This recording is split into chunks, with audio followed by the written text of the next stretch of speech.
Hi, welcome to our 622 project with Google, in which we evaluated Google Assistant. We conducted this evaluation so our client could better understand its users and their usability issues. Google Assistant, or GA, is a voice-controlled virtual assistant for mobile phones and other smart devices. In January 2019, Google announced that GA would soon be installed on over 1 billion devices. It supports 30 languages in 80 countries. Our research goal was to better understand how users ages 16 to 26 interact with mobile voice assistants and identify any of their unmet needs. First, we'll explain the methods we used. We started with an interaction map, followed by interviews, a comparative evaluation, a survey, a heuristic evaluation, and usability tests.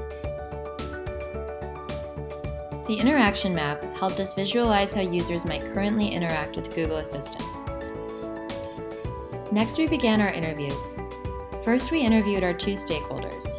Then we interviewed 6 users in our target demographic in order to understand how they use voice assistants. Then we conducted a comparative evaluation, comparing Google Assistant to competitors in the voice assistant space, such as Amazon's Alexa, Apple's Siri, Microsoft's Cortana, and Samsung's Bixby.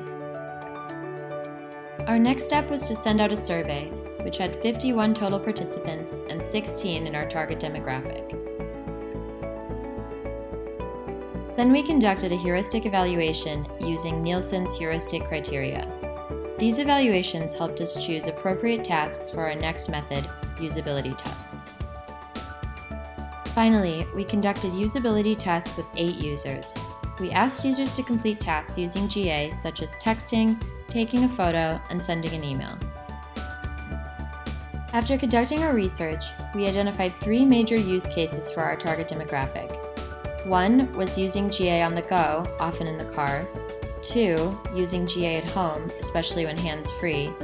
And 3, using GA for organization. Within these areas, users tended to use voice for simple tasks, such as getting directions while driving. For complex tasks, they would often perform the task manually and avoid using voice altogether. Next, we identified 3 personas that represent GA users between the ages of 16 and 26. Persona 1 is a high school student who primarily uses his phone for entertainment, not organization.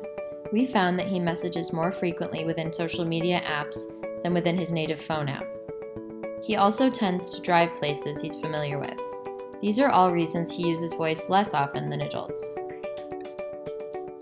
Persona 2 is a college student who uses voice for simple tasks, but doesn't trust that it will work for complicated tasks. She would use it more if she knew her task would be successful on the first try. Persona 3 is a working adult under the age of 26 who uses his phone similarly to adults over 26. Because of this, we focus most of our research on college students. This brings us to our persona's top 3 pain points: accuracy, privacy, and functionality. These findings were universal across our interviews, survey, heuristic evaluations, and usability tests. The first pain point is accuracy. Accuracy was a key reason users in our target demographic didn't use voice technology more often. Users felt they had to computer speak to make GA understand them. Multi-step commands often failed for complicated tasks, and users expected GA to remember the context of their previous conversations, but it wasn't able to. I have an appointment at Cafe Zola on the 17th. Can you add that to my calendar? What time? 6 o'clock. Or can you on Wednesday at 6 p.m. at Cafe Zola? Do you want to save that? While we know Google is already working to improve GA's accuracy, we have a few recommendations as well. Firstly, text on the dedicated buttons can't always be used to give a command to GA, but if it could, then that could be an easy way to educate users about how to word a task correctly. For example, if you make a note, then on the bottom of the screen, a help button says, "Read my notes to me." But if you say to GA, "Read my notes to me," it responds with "saving note" because it doesn't understand what you're asking. Our recommendation for this is to improve predictability. We found some users preferred to give step-by-step commands, while others liked to give instructions in one command. Being able to use either option for simple and complex tasks would make GA more consistent and give users more confidence that their tasks will succeed. We also recommend that when a user creates an event, such as a restaurant reservation within GA should prompt them to save the event in their calendar. The second pain point we wanted to identify was privacy. Many users express privacy concerns around using voice assistants.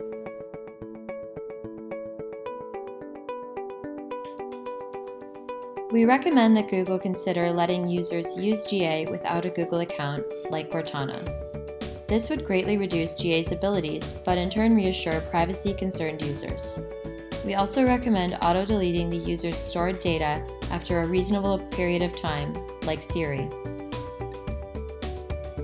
Our third pain point was that GA's current functionality didn't always meet users' expectations, and some tasks did not go as smoothly as predicted. For example, users were interrupted when speaking long commands. They also felt frustrated they couldn't edit their commands after saying them. They had to re-record the entire message in order to fix any part of it, which makes long messages, like emails, particularly frustrating. Users also couldn't edit existing calendar events or notes with voice. For example, most users failed at first to create a new note because they thought GA needed a subject line before it would record the rest of the note. When they tried to add the body of the note, they weren't able to do so.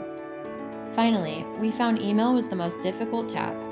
Users couldn't spell or say an email address or format their message. Email afleck@umich.edu. Or did we just learn? .umich.edu. Who do you want to email? AFLEC. Sorry. Oh. Who do you want to email? AFLECK@umich.edu. Not finding a match in your contacts. Tell me just the first name, or feel free to use the screen. Affleck? I'm sorry, I'm not finding a match. You might want to check the contact list on your phone. Okay. Our recommendations for added functionality include 1. Adding a pause button and being able to say pause. This would be especially useful for tasks with long voice transcriptions. 2. Users would like to be able to edit a text or email with the keyboard. With email, it might be helpful to save it as a draft so it could be formatted later within Gmail. 3. Since our users were confused about how to create a note or calendar event and often needed to correct it, they need to be able to edit existing events and notes. 4. Most of our users didn't store email addresses in their contacts, which made them likely to give up on emailing someone using voice. They'd like to be able to type out or say a new email address. Thank you for watching our presentation.